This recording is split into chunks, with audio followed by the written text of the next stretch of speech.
Euro 2024, l'Espagne est sacrée championne d'Europe pour la 4e fois de son histoire.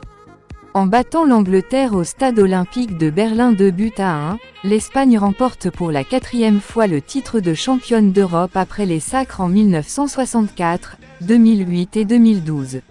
La malédiction se poursuit pour l'Angleterre qui échoue une nouvelle fois à remporter un titre qui aurait été le premier depuis la Coupe du Monde 1966. L'Espagne, renaissante, a remporté dimanche l'Euro pour la 4e fois de l'histoire, un exploit inédit réussi aux dépens de l'Angleterre, 2-1, de nouveau battu en finale, 3 ans après le rêve envolé de Wembley.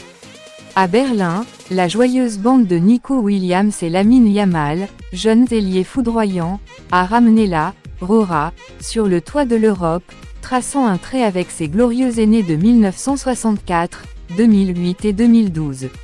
Des Anglais encore maudits. Mikel Oyarzabal, entré à la place du capitaine Alvaro Morata, s'est jeté devant Jordan Pickford pour marquer le but victorieux au bout du suspense, 86e, 2-1, sur un centre de Marc Cucurella.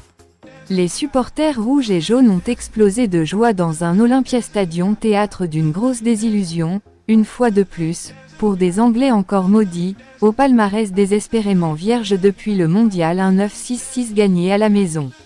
Le royaume du football va devoir sécher ses larmes une nouvelle fois, comme en 2021, lorsque l'Italie était venue, à Londres, enterrer son rêve au bout d'une séance de tir au but complètement manquée.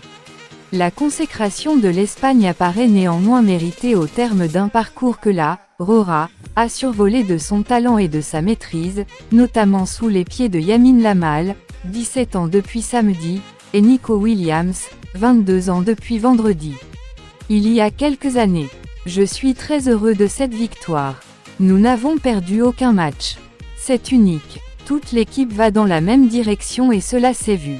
Désormais, nous sommes en route vers le prochain défi, a déclaré Nico Williams en conférence de presse.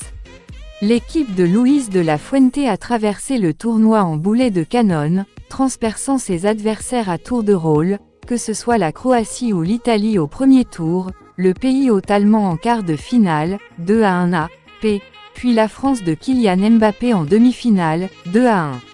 Dimanche, les Espagnols ont encore confisqué le ballon, avec un élan offensif toutefois moins prononcé qu'habituellement, du moins en première période, comme méfiant face aux contre-attaques adverses.